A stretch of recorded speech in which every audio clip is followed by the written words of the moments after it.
Okay, so you wouldn't be here if you were, okay, just asking Perplexity AI. Yeah. Just surface level stuff like what the weather's like. Okay. You're here because you're a deep diver. You want to know the power user stuff, right? Absolutely. And Oh. the real interesting things that most people miss. Yeah, and I'm going to be honest, I thought I was a pretty savvy Perplexity user until very recently I discovered something that just completely blew my mind. And Yeah. it totally changed how I use it for research. So, Yeah, a lot of people treat Perplexity like a traditional search engine yeah, in that you just ask a question and get an answer. right. But Perplexity has a really neat ability to understand the context of what you're asking. So it's not just like a one-off question. Not at all. Yeah. It remembers what you asked previously, and you can build on your research as you go. So, for example, if you were researching the history of AI, and your first question was like, when was AI first conceptualized? Hmm. And then you were like, what were some of the major developments between, 2010 and 2020? It would remember that you were talking about the history of AI Okay. and give you that information without you having to type out the whole thing again. So that's really interesting because with a normal search engine, Exactly. you'd have to type out a whole new query. Exactly. You'd have to start over from scratch. Wow. Okay, so that's really interesting. And I think a lot of people listening probably knew that Perplexity could do that, but how does that actually translate into an advantage for the user? Well, it really streamlines your research process because you can start really broad and then get really specific without having to reorient it every time. Right. So, for example, let's say you have a 50-page research paper on quantum entanglement, Oh my gosh. and you need to condense it down to just the key takeaways. Mm.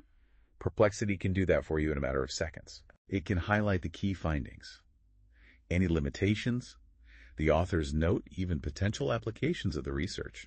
It's like having a research assistant built into the search engine. Exactly. And it can be really helpful when you need to get to the point quickly. That's amazing because I know when I'm doing research, it's so easy to get bogged down, in those weeds. Oh, absolutely. And it sounds like Perplexity can kind of throw you a life preserver. Exactly. And it's not just about simplifying dense information.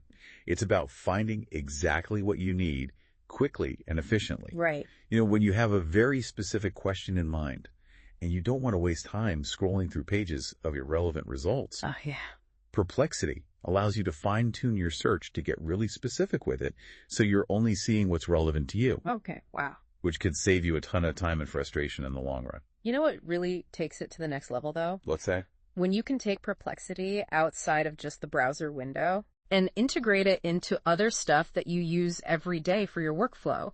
So, like, imagine you're in the middle of, working on something in Notion. Right. And you need a quick stat on something. Mm-hmm. Boom. Perplexity can, inject that information right into your notes with Yeah. citations and everything without you having to leave what you're doing. It's true. And it's not just about the information itself. It's about having it exactly when and where you need it. Right. Like, imagine you're building a presentation. Okay. You're putting together like a slideshow in Google Slides. Mm-hmm. And you need to quickly verify a stat or a piece of information. Yeah. Perplexity can do that for you right there without having to interrupt your flow. So you don't have to be copy pasting and going back and forth between different tabs. No more toggling back and forth, just seamless integration. That's huge. I mean, especially for people who, are really into project management and stuff. Oh, absolutely. Imagine this, you're about to have a project kickoff meeting. Instead of spending hours gathering all the information you need, Yeah. you just feed your project notes to Perplexity, Okay. and it creates a comprehensive agenda for you Wow. with talking points, relevant data points, even estimated times for each section, It's like having a super-powered assistant. basically. But you know what? It's not just about productivity and efficiency either, right? There's a whole creative element to this too. It's like Perplexity can help you break through writer's block. Totally. You know how sometimes you just sit down and you're like, okay, I need to write a blog post. Yeah. And I need some ideas, and you're just staring at a blank page. Yep. Well, you can actually use Perplexity to brainstorm with you. You can. Yeah. So you can say, okay, I need to write something about, I don't know, the future of work. Right. And I need 10 blog post titles that will really grab people's attention. Exactly. And it'll give you a bunch of different options. And some of them are surprisingly insightful. I actually tried it for my last blog post, and it was amazing. That's awesome. It really was like having a team of writers. Yeah. But it can do even more than that. Oh, yeah, for sure. Let's say you're writing a story Okay. and you have a character, Right.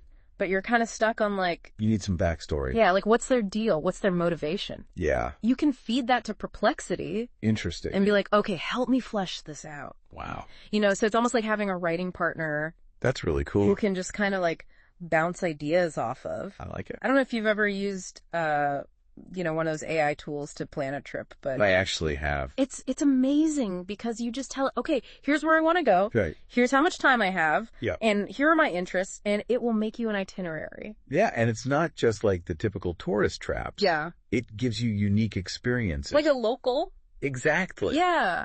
And the thing is, it actually takes into account like logistical stuff too. Yeah, like travel time between places. Weather. Yeah, it's really impressive. It's wild. I recently used it to plan a weekend trip, and it was like having a personal travel agent. That's awesome. But, okay, so here's the thing. If you really want to unlock Perplexity's full power as a power user, Okay. you have to learn how to speak its language. You mean like how to phrase your prompts? Exactly, because it's not enough to just ask a general question. You really need to be specific. So like instead of just saying what's new in sustainable energy, Right. you'd say something like, show me the latest advancements in battery technology for electric vehicles in 2024. Yeah, like give it those extra details. Exactly. The more specific you are, the better the results. Okay, so another example. Sure. Let's say you're writing a marketing report. Mm-hmm. And you need to analyze your competitors. Right. You could say, compare and contrast the marketing strategies of company X, Y, and Z, focusing on their social media presence and target demographics. And Perplexity will give you all those details. Yeah. Exactly, and you didn't have to spend hours and hours researching it yourself. That's incredible. It really is like having a whole team of analysts at your disposal. Right at your fingertips. And the more specific you are with your prompts, the better Perplexity gets. It's a win-win situation. So we've covered a lot of ground today, from those basic searches to, really customizing those prompts and integrating Perplexity into your workflow. It's really amazing how much Perplexity can do. It really is. And I think the thing that's so exciting about it is that it's really changing the way we think about information and how we access it. Totally. It's a game changer. So to our listeners out there, we've given you the tools. Go out there and use them. Explore, experiment, and see what Perplexity can do for you.